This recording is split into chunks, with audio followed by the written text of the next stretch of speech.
네, 오늘 정치권 이슈들은 이상휘 세명대 교수, 권지웅 전 더불어민주당 비대위원과 함께 자세하게 짚어보겠습니다. 어서 오십시오. 안녕하십니까? 네, 먼저 윤석열 대통령이 민주당 주도로 국회를 통과한 양국관리법 개정안에 대해서 1호 거부권을 행사했습니다. 윤석열 대통령은 이것이 전형적인 포퓰리즘 법안이자 남는 쌀 강제 매수법이다. 이런 강한 비판도 내놨는데 먼저 어떻게 보셨습니까?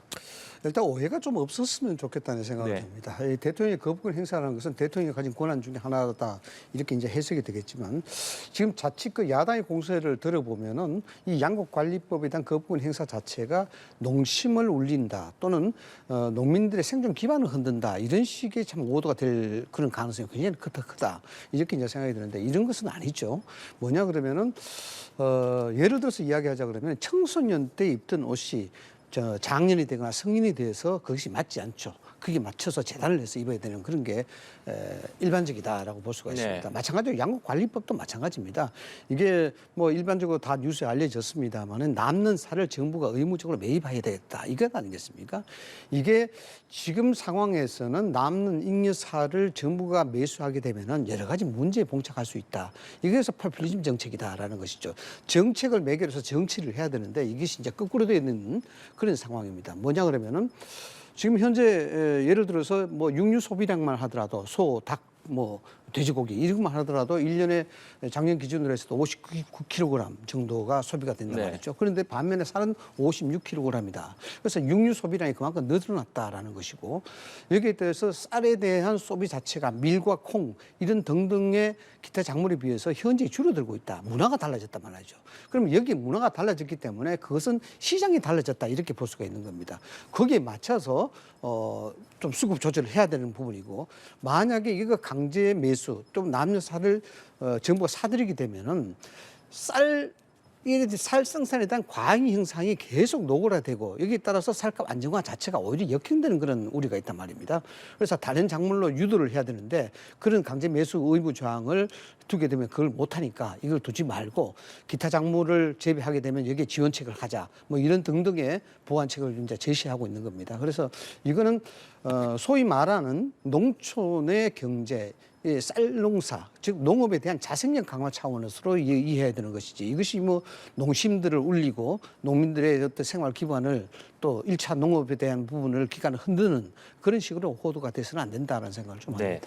그러니까 더불어민주당의 설명과는 달리 이 법안이 농업인에게 도움이 되지 않는 법안이기 때문에 윤 대통령이 거부권을 행사했다 이런 말씀이시거든요. 위원님께서는 어떻게 보십니까? 저는 의견이 다른데요. 실제로 농민분들께서 지금 이상희 교수님께서 설명하신 것을 얼마나 동의할지 잘 모르겠습니다. 왜 그러냐면 작년에 쌀값을 조사한 이래로 처음으로 쌀값이 20%나 폭락했습니다. 근데 그러다 보니까 논농사를 지었던 분들에게는 피해가 막심했던 거예요. 그리고 정부가 쌀을 매입하긴 했으나 그 매입의 타이밍이나 이런 것들이 늦어서 제대로 그 쌀 가격이 유지되지도 않았습니다. 그래서 이런 것들을 좀 예방하고자 그러니까 폭락할 시 이것을 예방하고자 어떤 조치를 미리 하자는 거고요. 법안의 내용도 이런 겁니다. 그러니까 쌀 생산량이 3에서 5%가 초과 생산되었을 때 그러니까 조금만 생산되었다고 무조건 사는 것도 아니고요. 그리고 쌀값 가격이 5에서 8% 정도 내려간 다음에 정부가 매입하게 하는 겁니다.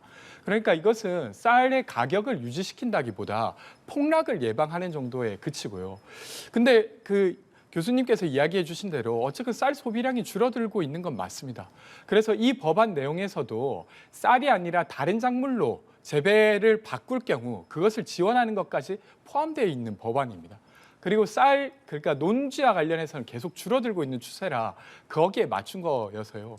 그러니까 결과적으로 종합해보면 이 법안은 그러니까 쌀의 폭락을 방지하는 것이지 쌀값을 유지시키는 법안이 아니고 쌀값이 폭락했을 때 농민들이 겪는 어려움 등을 미리부터 보조하자는 것이라서 저는 충분히 설득력 있다고 생각하고요. 근데 이번 거부권에 대해서는 저는 내용에 대해서뿐만 아니라 형식적으로도 되게 문제가 될 거라고 생각합니다. 왜 그러냐면 이 양국관리법이 10월 중순에 이제 농해 수위를 통과했습니다. 그리고 12월 중에 본회의에 올라가기로 했어요. 2달간 시간이 있었는데 윤석열 대통령 아무것도 하지 않았습니다. 그로부터 4개월이 지난 지금까지도 아무런 조치를 하지 않았어요. 윤석열 대통령은 역대 대통령 중에 야당 대표를 만나지 않은 유일한 대통령입니다. 거의 취임 1년이 다 돼가는데도 이렇게 국회를 안 만나고 있어요. 그런 상태에서 거부권을 행사했다? 국민들이 보기에 윤석열 대통령이 뭔가를 되게 노력했는데 결과적으로 어쩔 수 없어서 거부권을 행사한 게 아니라 애당초 대화할 의지가 없었고 그러다가 윤석열 대통령이 가진 법적 권한을 썼구나라고 생각하지 않을까 싶습니다. 네. 이게 사실 그렇습니다. 이 법안 자체가 지난 이제 문재인 정권 때도 이걸 검토를 했었어요.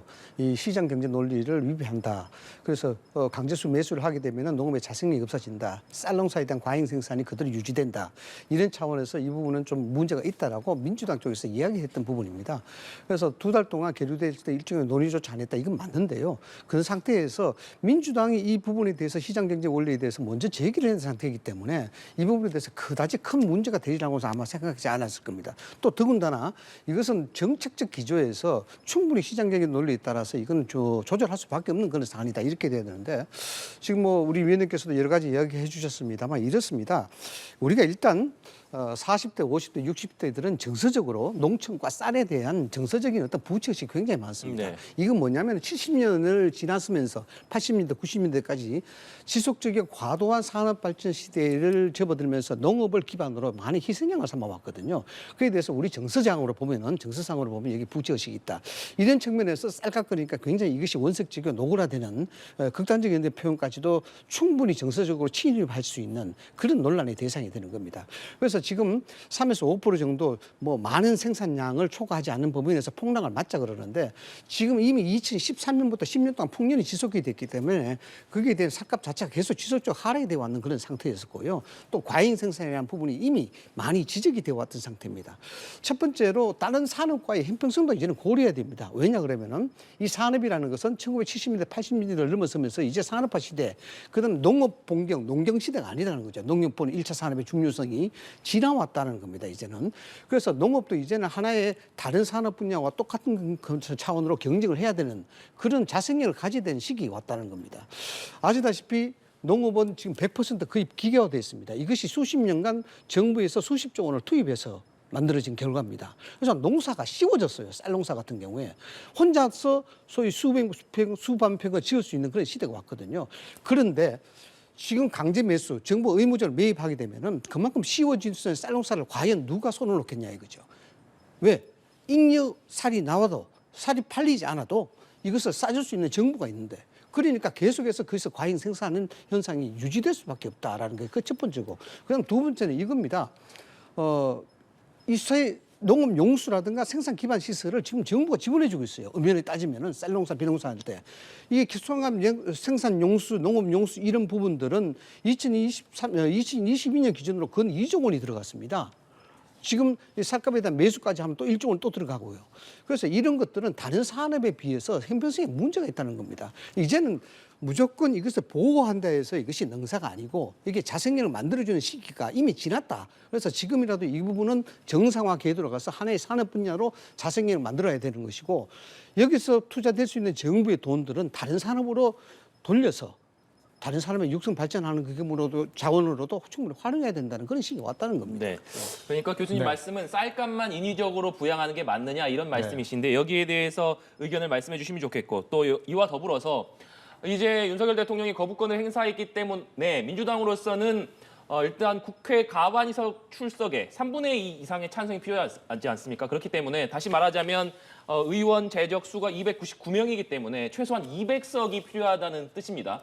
그렇기 때문에 민주당이 추후 스텝을 어떻게 가져가느냐 여기에 대해서도 관심이 쏠리는데 이 부분은 어떻게 전망하시는지도 말씀해 주신다면요. 일단 쌀값에만 사실 정부가 개입한다고 저는 생각하지 않습니다. 최근에 이제 여당에서 아침밥 1,000원 이거 이야기 많이 하시더라고요. 사실은 그것도 정부가 개입해서 어떤 외식 산업에 개입하는 거지 않습니까? 근데 이제 개입할 필요가 있으면 정부 여전히 개입하는 거죠.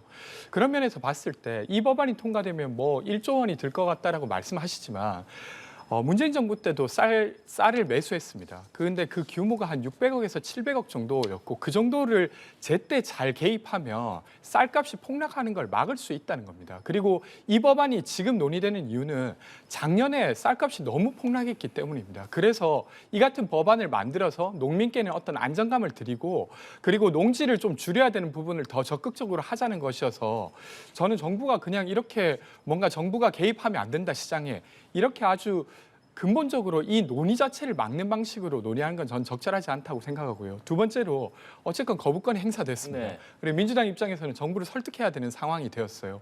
근데 이제 300명이 출석을 다 한다고 했을 때 200명이 동의를 해야 되기 때문에 사실 지금 국회 상황에서 이 법안을 또 제의해서 통과시키기는 어려울 걸로 네. 보입니다. 그러면 저는 민주당 어떻게 해야 되냐라고 했을 때 여전히 이 쌀값 안정화에 대한 정부의 역할은 필요하다고 생각합니다. 그래서 이것을 어떤 중간에 어떤 조정안을 만들더라도 그것을 찾아가는 게 필요하다고 생각하고요. 지금 민주당 농해수위 위원장께서는 원래 원안 그러니까 3%에서 5% 초과 생산됐을 경우 정부가 매입하게 한다는 안이 지금 아니었는데 네. 그 전에 안은 3%만 초과 생산돼도 바로 매입하게 하는 법안이 민주당의 원래 원안이었거든요. 그래서 원안을 가결시키겠다고 했는데 저는 너무 양자다 강대강으로 가는 건 적절하지 않다고 네. 생각하고 이 사이에 여당과 야당이 합의할 수 있는 안을 찾아가는 게 우선 첫 번째 민주당의 스탠스여야 되지 않을까 싶습니다. 일단 여야 사이에 좀 합의점을 찾아야 된다 이런 말씀이신데 그런데 오늘 거부권이 행사된 이후에 민주당에서는 정황근 농림부 장관이 윤석열 대통령에게 좀 잘못된 보고를 했다 이렇게 얘기를 하며 사퇴를 요구했습니다. 앞서 민주당이 농해수위를 단독으로 소집해서는 농림부 장관의 탄핵을 추진하겠다 이런 방침을 밝히기도 했는데 민주당의 이런 방안들이 현실화될 가능성 있다고 보십니까? 현상에 대해서 제대로 보고하지 않았다. 뭐 이런 게 주된 이유 아니겠습니까? 그래서 주무장관으로서 쌀값에 대한 심각성 이것을 이해하지 못했고 여기에 대해서 대통령이 거부권을 행사하게 만든 그러한 일차적 책임 자체가 주무장관에게 있다. 왜냐 그러면은 제2요구라는 것이 거부권 행사라는 것이 부처에서 제2요구를 하고 그 절차에 따라서 국무에 상정이 되고 대통령이 거부권 행사를 하는 그런 어떤 절차 가지고 있기 때문에 농림부 장관에 대한 문책성에 대한 탄핵 부분 이 부분은 민주당에서 제기하는 일종의 투쟁을 찾기 위한 일종의 명분 축적이다 이렇게 봐야 되는 것이죠. 뭐 여러 가지 이야기가 있습니다만은 민주당의 입장으로서는 야당이니까 물론 여당과 마찬가지로 농심 그리고 민생에 대한 부분들을 상당히 중요하게 생각하겠죠. 네. 그러나 정치적으로 봤을 때는 오히려 강대강으로 가는 것이 민주당으로서는 상당히 유리한 국면이 있겠죠. 뭐냐 그러면은 실질적으로 당내의 여러 가지 상황이라든가 이런 것들을 타파하고 이런 것들을 이겨내기 위해서는 여당과의 투쟁 전선을 넓히는 게 굉장히 중요합니다. 그래서 국회의 출석 요건과 과반수 요건에 부족해서 이 부분에 대해서 다시 제2요구하기가 형편이 어렵지만은 여기에 대한 물리적인 여러 가지 행동 이런 부분을 통해서 갈등에 대한 부분들을 좀 더 도드라지게 한다 그러면은 정치적으로 지금 민주당으로서는 손해볼 것이 없는 그런 상황이 되죠. 그래서 이 부분은 정치적 행위를 할 것이 아니라 지금까지 이야기 나오는 언론 보도라든가 여러 가지 어떤 분석이라든가 이런 것을 봤을 때 과연 쌀이 강제 매입 그리고 잉여량에 대한 정부의 매입 이것이 과연 우리나라 전체 산업에 있어서 건강한 어떤 정책으로 갈 것인가에 대한 부분들을 야당의 입장에서도 일종의 국정의 한 축을 차지하는 그런 야당 아니겠습니까? 거대 야당인 만큼 좀 더 진지하고 냉정하게 이 부분을 보고 좀 같이 스탠스를 맞추는 것이 맞지 않느냐 저는 그렇게 봅니다. 네. 민주당이 계속해서 강대강 전선을 이어갈 것이다 이렇게 전망을 해주셨는데 사실 양곡법 개정안 이외에도 간호법이나 방송법, 노란봉투법처럼 여야 간 이견이 큰 법안들이 있지 않습니까? 민주당은 이 법안들도 본회의에서 처리하겠다라는 이런 입장을 밝히고 있고 여권에서는 이 법안들도 통과된다면 대통령에게 거부권 행사를 요청하겠다 이렇게 밝히고 있는데 민주당이 남은 법안들도 계속해서 주도적으로 처리할 것으로 예상을 하십니까? 지금 현재 좀 이 갈등과 분열을 조장시킬 수 있는 그러한 정책적 법안들이 많이 올라오고 있죠. 첫 번째는 이제 검수완박법이 일단락됐다고 볼 수가 있겠습니다만 이것도 상당한 갈등과 균열을 야기시키는 것이고 노동조합관계법 2조와 3조를 이야기하는 이 소위 말하는 노란봉투법 이것도 실질적으로 민주노총이 계속 주장해왔던 그런 부분이거든요. 부부 파업 시에 손해배상 청구를 어떻게 하느냐는 부분 그리고 사용자 확대 범위를 엄청나게 넓혀서 1년 내내 노노관계, 노사관계 아니면 하층과 하층 관계의 어떤 노사 파업을 계속해서 이루어질 수밖에 없는 그런 관계. 또 여기에 대해서 이제 재산상의 이익, 불이익이라든가 그런 이 부분들을 청구하지 못하게 하는 뭐 그런 어떤 노란봉투법 그리고 간호사법 그다음에 지금 대구내 방수법 아니겠습니까? 방수법 같은 경우에는 당장 4월에 빨리 처리하겠다 뭐 이런 입장을 갖고 있겠죠. 법사위를 통과하고 난 다음에 여러 가지 이제 논의 자체를 하고 있는 와중에서 바로 직회부했기 때문에 국민의힘 쪽에서는 이거는 헌법재판소의 권한쟁의 심판 소송이라도 하겠다. 이런 부분까지도 지금 준비하고 있는 상황 아니겠습니까? 방수법이야 아시다시피 여기에 대해서는 대통령이 추천권을 갖고 있는 여러 부분들을 직능단체, 학회, 국회 이런 식으로 이사회 추천, 공영방송 이사회 추천권을 전부 쪼개놔 버렸단 말이죠. 그렇게 되면 대통령에 대한 영향력이 뭐 굉장히 축소될 수밖에 없는 것이다. 그런데 재미있는 것은 이 법이 굉장히 좋은 법이라고 야당에서 이렇게 이제 숫자적으로 힘의 우위를 밀어붙이려 하고 있습니다만은 실질적으로 문재인 정부의 집권 당시엔 또 이 법을 그냥 뒀단 말이죠. 그때는 왜? 어느 정도 상당히 리모트 컨트롤 할 수 있는 그런 역할이 되었었으니까 그런 것이죠. 그래서 지금 와서 야당이 되니까 이런 것들은 스피커 확보를 해야 되겠다. 아마 그런 정치적 전략에 의해서 좀 무리하게 나타나고 있는 것이 아닌가. 결국 이것도 갈등과 분열을 갈 수 있는 그런 소지가 굉장히 농후한 그런 법안이다. 이렇게 봐야 되는 거죠. 네. 위원님께서는 앞서 양곡관리법 개정안에 대해서 여야 간 좀 타협점을 찾아야 된다 이런 말씀을 해주셨는데 사실 여야가 쟁점 법안들에 대해서 접점을 찾으면 좋겠습니다만 사실 앞서 거론해 주신 간호법이라든지 방송법, 노란봉투법과 관련해서는 사실 여야 간 이견을 좁히기가 현재로서는 쉽지 않은 것이 사실입니다. 그런 상황 속에서 민주당이 이 법안들을 주도적으로 본회의에서 다시 통과시킬 것으로 보시는지 또 대통령으로서는 또 이 법안들이 넘어온다면 계속해서 거부권을 행사할 것을 보시는데 어떻게 전망하십니까? 일단 정치가 어지럽게 되었을 때 국민들은 사실은 누구에게 이것을 누가 풀어줬으면 하냐라고 했을 때 저는 그건 대통령일 거라고 생각합니다. 어쨌건 대통령제 국가에서 정치적 권한을 훨씬 더 많이 가지고 있기 때문에 설사 여당이 소수당이라 하더라도 대통령이 이 문제를 어떻게 포괄적으로 풀 거냐라고 기대할 텐데 지금 대통령은 전혀 그런 행보를 하고 있지 않아요. 그래서 마치 야당이 민주당이 여당처럼 조정안을 계속 내야 되는 아이러니한 상황이 되었는데 여튼 이와 관련된 문제들은 다 민생과 관련된 문제입니다. 네. 저희 코로나19 사태가 벌어졌을 때 간호사분들의 어떤 희생으로 이것을 견뎌냈다고 얼마나 이야기를 많이 했습니까? 그래서 간호사분들의 처우를 개선하자는 간호법이 있어요. 물론 간호조무사라든지 아니면 의사분들의 어떤 반발이 있지만 이것을 조정해야 되는 건 정부의 역할입니다. 근데 이것을 민주당이 주도하고 있다고 꼴보기 싫다고 이것을 거부하는 모습 국민들이 어떻게 볼까요? 그리고 하청노동자 관련해서 대우조선해양 파업을 기억하실 겁니다. 그때 어쨌든 윤석열 대통령은 되게 강경 일변도를 했지만 대통령으로서는 그 문제를 풀어야죠. 네. 하청노동자들은 지금 파업할 권리가 없어요, 사실은. 근데 이 문제 어떻게 풀 거냐를 또 야당이 주장한다는 것에 끌려가지 않기 위해서 나는 그 문제는 외면하겠다라고 한다면 저는 거기에 동의할 국민들은 많지 않을 거라고 생각하고요. 그래서 이 강경 일변도로 가고 있는 것에 대한 책임을 저는 윤석열 대통령이 좀 깊이 느끼셔야 된다고 생각하고요. 근데 어쨌건 윤석열 대통령이 지금 야당 대표도 한 번 안 만나는 상황에서 이렇게 안 만나준다고 야당이 그냥 가만히 있을 수는 없지 않습니까? 지금 겪고 벌어지고 있는 이 문제를 풀기 위해 입법을 통해서 이 문제를 논쟁화시킬 수밖에 없다고 생각하고요. 거기에 이제 정부가 거부권을 행사하면 그 거부권이 얼마나 부당한지를 이야기하면서 야당이 풀고자 했던 문제를 이야기하는 수밖에 없게 돼버린 것 같습니다. 국정을 운영하는 대통령 입장에서는 대국민 지지도가 대단히 중요합니다. 인기 영합이고 포퓰리즘과 등등을 떠나서 대중들의 지지를 받을 수 있는 그런 희망을 갖게 되는 것이거든요. 그런데 이런 부분들을 거부권 행사까지 하면서 이렇게 나오는 이유, 그 부분에 대한 분석이 좀 필요하죠.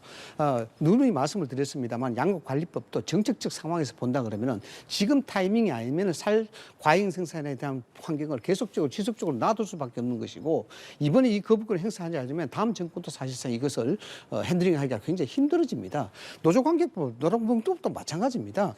노조관계법 예를 들어 2조, 3조 뭐 이래 보면은 실질적으로 하청업체가 원청을 상대로 파업할 수 있는 그런 것을 또 보장을 해주고 있어요. 이것이 또 대기 위주로 본다 그러면은 수백 개, 수천 개 하청업체가 있는데 노동자의 사용자 범위를 확대시켜 놨기 때문에 엄청나게 1년 내에 계속해서 이렇게 노사분계 휘말릴 수밖에 없는 겁니다. 그건 정책을 컨트롤하는 정책 국정의 책임자 입장에서 봐서는 이건 도저히 국가 경쟁력 자체가 취약해질 수밖에 없는 구조로 가는 것이에요. 그래서 대국민 지지도도 중요하지만 국가의 민 백년대계 내일을 위한다는 미래를 준비한다 그러면은 이 부분은 어떤 지지도에 흔들림이 있다 하더라도 이건 단호히 이야기할 수밖에 없는 상황입니다. 그래서 지금 현재 거부권이라든가 이런 것들이 왜 민주당에서 자꾸 이러냐 그러면은 이유는 간단합니다. 뭐냐 그러면은 갈등과 분열을 이야기할 수 있는 그런 법안을 내놓고 그다음 여기에 대해서 상당한 어떤 투쟁 일변도로 간단 말입니다. 그렇게 되면은 전통적인 민주당의 지지도는 지지 세력은 결속할 수밖에 없는 그런 상황이 되고 또 국정 책임의 최고의 책임자가 대통령입니다. 그래서 나라가 혼란하고 시끄럽게 되면은 당연히 대통령이 그 책임을 져야 된다. 이런 논리로 또 공격할 수 있는 그런 상황이 되는 것이죠. 그래서 이런 어떤 것을 프레임 여론 전략이라고 이야기한다. 이런 전략을 지금 쓰는 거죠. 쓰기 때문에 지금 여기서 대통령이 민주당을 설득시키고 이것을 하지 않았어, 싫어서 안 하는 것이 아니라 이 부분에 대해서 타협점 자체가 싸우자 하고 달라들기 때문에 방법 자체가 없는 겁니다, 여기에는. 예. 저는 약간 동의하기 어려운데요. 정말로 만나서 설명을 하거나 아니면 그러니까 정부가 보기에 이건 정말 안 된다. 이렇게 좀 조정하자라고 하는 모습이 있었으면 지금 교수님께서 이야기하신 게 꽤 설득력이 있다고 봅니다. 근데 그러신 적 없잖아요. 한 번도 제대로 만나서 설득하거나 아니면 이 법안은 좀 이렇게 타협하자라고 이야기하신 바 없이 그냥 상임위에 내버려 두고 거기서 뭐 알아서 맡기를 바라는 정도의 스탠스로는 국민들이 보기에 정말로 정부는 야당이 주장하고 있는 어떤 현실적 문제를 전혀 반영하지 않고 무시하고 있구나라고 생각할 수밖에 없고 거부권으로 되려 협박하고 있구나라고 생각할 거라고 저는 생각합니다. 네, 알겠습니다. 주제를 좀 바꿔서요. 어제 대정부 질문에서는 후쿠시마 오염수 방류 문제가 쟁점이 됐었는데 이와 관련해서 민주당 의원들이 모레부터 2박 3일 일정으로 일본을 방문합니다. 관련해서 여야 발언 듣고 대담 이어가도록 하겠습니다. 일본 방문을 하겠다고 하는데 일본 정부나 당사자인 도쿄전력 이런 담당자와의 면담 일정이나 이런 부분은 정해진 바가 없다고 합니다. 결국 정치쇼를 통해서 가짜뉴스 선동을 극대화하겠다는 이렇게 가짜뉴스와 선동을 통해서 국면 전환을 노리는 이유는 우리 모든 국민이 다 알고 있다시피 범죄 의혹으로 기소되어서 수사와 재판을 받고 있는 이재명 대표와 이재명 방탄 그 이상도 그 이하도 아닙니다. 일정 조율이 아직까지는 원활하지 않는 부분도 있는 것 같아요. 우리 자체적으로 일본의 원전 오염수에 대해서 검증하고 있는 것이 있느냐. 그럼 검증하고 있다. 그럼 결과를 달라. 그럼 결과를 안 줍니다. 우리 국민의 안전이 대단히 우려되는 상황이기 때문에 저희들이 확인할 수밖에 없는 거고. 아니 왜 야당 의원이 그 일본까지 가서 자료를 요구하도록 합니까? 대한민국 정부는 뭐 하고 있는 겁니까? 네, 들으신 대로 민주당에서는 일본 원전 오염수 검증 자료를 달라고 해도 주지 않고 있기 때문에 어쩔 수 없이 일본을 방문하려는 것이다. 이런 배경을 밝히고 있습니다. 위원님, 먼저 민주당에서 일본 후쿠시마 현장 방문을 계획한 배경 어떻게 좀 봐야겠습니까? 저는 정부가 움직이지 않는다고 하면 뭐 한두 명이 아니라 더 여러 사람이 가서라도 이 문제를 잘 드러내야 된다고 생각합니다. 네. 그러니까 지금 정부를 믿고 한일 외교 관련한 것을 믿고 맡기고 있지만 어땠습니까? 일 외무상이 강제동원 관련해서 강제동원은 없었다라고 했을 때 정부는 아무 말 하지 못했습니다. 일본 교과서 왜곡돼서 나왔죠. 이런 것들을 봤을 때 사실은 지금 한국 정부가 한국의 이익을 대변하고 있는가라는 질문이 들 수밖에 없고 그럼 정부만 믿고는 있을 수 없기 때문에 직접 가는 건 너무 당연하다고 생각하고요. 이와 관련해서 사실은 일본 언론의 보도가 있었지 않습니까? 오염수 방류 관련해서 한국은 침묵했다. 이게 이제 한일 정상회담 이후에 그 어떤 보도였습니다. 근데 여기에 대해서도 정부는 제대로 된 대응을 하지 않았어요. 그거 사실이 아니다, 잘못되었다, 정정하라라고 한 게 아니라 엉뚱한 대답을 해요. 수산물 수입은 하지 않겠다. 사실은 방류 문제와 수산물 수입은 연결되어 있지만 다른 문제입니다. 지금 그린피스에서도 이 일본이 후쿠시마 오염수, 방사능 오염수 방류하는 것은 매우 위험한 조치다라고 서명운동을 하고 있습니다. 그런데 이런 상황에서 그냥 일본이 잘 알아서 할 겁니다. 아니면 국제기구가 잘 알아서 할 겁니다. 라고 하는 거 앞서 강제동원은 없었다는 발언에도 아무 말 하지 못했던 정부의 태도가 계속 이어지는 거라고 생각하고요. 그렇게 맡겨놓을 수는 없기 때문에 저는 야당이라 하더라도 적극적으로 대응하는 게 맞다고 생각합니다. 지금 이제 이 부분에 대해서 후쿠시마 문제라든가 독도 문제라든가 이런 부분에 있어서 일본 쪽도 그렇고 한국 쪽도 그렇고 여기에 언더 테이블에서 있었던 그런 얘기들은 공식적으로 나온 적이 없습니다. 대체적으로 언론을 통해서 간헐적으로 흘러나오는 것인데 과연 이것이 가짜 뉴스냐 아니면 팩트냐 이런 부분이 문제가 되겠죠. 네. 일단 이기에 대해서는 공식적으로 양 정부가 이야기하지 않고 있다는 것은 이건 역설적으로 이야기하자면 그만큼 팽팽한 긴장감이 돌고 있다고 봐야 되는 겁니다. 우리가 선제적으로 뭔가 치고 나가는 그런 외교적인 패턴을 지금 보여지는 상태에서 지금 정치인으로서 야당 의원들이 직접 일본에 가서 후쿠시마에 대한 먹거리 문제를 따지겠다. 물론 뭐 이해는 됩니다만은 지금 이 순간 이 시기에 가야 될 필요가 있냐에 대한 부분들은 우리가 생각을 해봐야 된다라는 것입니다. 뭐냐면 첫 번째로 지금 민주당에서 그 소위 위원들이 갖는 그 이유 자체가 과학적이고 검증 가능한 오염수에 대한 정보를 요구하겠다. 이런 것 아니겠습니까? 정부 여당이 몸가니까 우리가 가겠다 그러는데 지금 상황에서 뭐 언론에 나온 얘기긴 하지만은 이 후쿠시마 오염수에 대해서 과학적이고 체계적인 문제가 없음을 과학적인 정보를 요구하겠다라고 이야기가 언론에서 나왔습니다. 그래서 정부가 달래도 안 주는데 과연 민주당이 야당이 가서 이게 준다고 일본 정부가 협조를 하겠냐에 대한 그런 문제고 그다음에 특히 두 번째로 중요한 문제는 앞서 말씀을 드렸다시피 한일 정상회담 이후에 지금 팽팽한 잔잔한 수면같이 보입니다만 긴장감이 돌고 있습니다. 여기서 무엇을 주고 무엇을 받아내야 될지 이런 상황입니다. 이런 상황에서 야당이 후쿠시마 현지에 가서 일본 본토에서 농성을 한다거나 여기에 대해서 문제 제기를 한다. 그러면 과연 우리가 자칫 잘못한 빌미를 줄 수가 있다라는 겁니다. 그럼 과연 그것이 양쪽 외교 정상들이 외교 협의와 타협을 이루는 테이블에서 과연 어떤 이것이 이 촉매가 될 수 있는지 이 부분은 좀 우리가 정치인 입장에서 좀 냉정하게 좀 생각해 봐야 할 필요가 있다라는 그런 생각합니다. 저는 되려 이 사안의 시급성을 여당이 너무 한가하게 생각하는 것 같은데요. 일본 정부는 작년부터 계속 일관되게 23년 상반기에 방류하겠다고 하고 있습니다. 그러면 벌써 4월인데 이제 5월과 6월이 남았어요. 계획보다 조금 늦어진다 하더라도 곧 있을 일이고 이것은 이미 방류가 시작되고 나면 되돌릴 수가 없습니다. 바다로 뿌렸는데 그걸 어떻게 다시 수집할 겁니까? 그러니까 그런 것들이 불가능한 상황이고 바로 목전에 있는데도 불구하고 여당이 그냥 좀 더 기다려보자 이렇게 말하는 것 자체가 저는 말이 안 된다고 생각하고 지금 국토부 장관이 원희룡 장관도 본인이 제주지사 시절에 한 방울의 오염수도 제주도로 오지 않게 하겠다고 막 이야기했던 사안입니다. 그러니까 지금 이 사안은 되게 한가하게 기다릴 부분이 아니라는 점 이야기 드리고 싶습니다. 근데 어느 정부가 만약에 오염이 됐다 그러면 그 오염된 물을 먹은 생선들을 수입을 하겠습니까?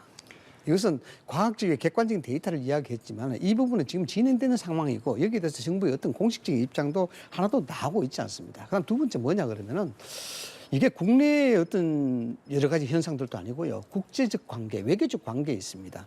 이것이 농성하고 문제 제기하고 본토에 가서 머리에 띠두른다 해서 이게 해결되는 문제냐. 이건 아니다는 겁니다. 국익적 차원에서 본다면 일본은 저 정부는 대한민국은 오히려 여기에 대해서 상당히 이 문제에 많은 분쟁과 갈등이 있구나. 오히려 우리한테 이것이 굉장히 호재가 될 수 있다는 겁니다. 그게 왜 이용당할 가능성을 주냐 얘기죠. 빌미를 줄 필요가 없다는 것이죠. 오히려 한일 관계에 대해서 우리가 한국적인 국익을 더욱더 고려하는 그런 야당 의원들이라 그러면은 이 부분에 대해서 다소 불만이 있더라도 스탠스를 같이 취해 주는 게 맞다는 것이죠. 그래야만이 이것이 호흡이 맞아서 나중에 국제 관계에 있어서도 우리가 일본한테 상당히 뭐 일치 호흡이 맞는 그런 어떤 얘기를 요구할 수 있는 그런 부분이 충분히 제기될 수 있는 건데 지금 이렇게 함부로 가버리게 되면은 뭐 국제법 관계라든가 이 IAEA라든가 여러 가지 문제 지금 다 따져봐야 되는 문제 아니겠습니까? 그런 문제도 따지기 전에 지금 감정적으로 대응하게 되고 이게 시끄럽게 한다. 과연 어떤 부분에서 우리한테 도움이 될까? 이건 좀 생각을 해봐야죠. 저는 일반적인 외교의 방식에 있어서는 여당과 야당이 연결되어서 한 가지 목소리를 내는 게 맞다고 생각합니다. 근데 이런 어떤 분열의 목소리를 만들게 된 건 윤석열 대통령의 책임이 크죠. 사실 대법원의 판결이 나왔는데 그걸 부정하고 피해자분들의 동의도 없는데 제3자 변제하겠다고 하면서 일본에 가서 구상권도 청구 안 하겠다고 하는 모습을 보니까 이건 윤석열 대통령에게 맡겨놔서는 정말 큰일 나겠구나라고 하는 수밖에 없는 상황이 돼버렸다고 생각합니다. 네, 알겠습니다. 오늘 두 분 말씀은 여기까지 듣도록 하겠습니다. 지금까지 이상윤 세명대 교수, 권지웅 전 더불어민주당 비대위원과 함께 얘기 나눠봤습니다. 오늘 말씀 고맙습니다.